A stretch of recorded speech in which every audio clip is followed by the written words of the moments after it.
அப்ப நாயுடுல ஒருத்தர் இருக்காங்க, வறுமை கோட்டை கீழ இருக்காங்க. தவறுதான். நான் இதை தான் ஏன் சொல்றேன், திமுக செய்யுதுன்னு கேட்கிறேன் நான். வருவாய் அடிப்படையில தான் இது தள்ளுபடி பண்ணியிருக்கணும். எதுக்கு திமுக அப்படி பண்ணது? ஓட்டுக்காகவா? அது ஓட்டுக்காகவா நோட்டுக்காகவா எனக்கு தெரியாது.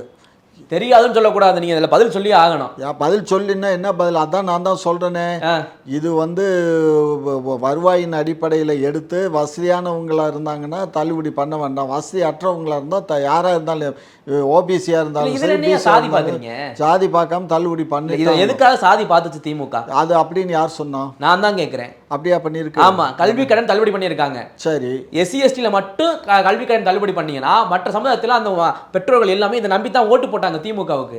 ஆனா இப்படி நம்பிக்கை இது முதுகுல குத்துறது சமமையாது. நீங்க நாளை கணக்கு காட்டுவீங்க, நாங்க சொன்ன மாதிரி செஞ்சா பாத்தீங்களா அப்படின்னு சொல்லிட்டு கணக்கு காட்டுவீங்க.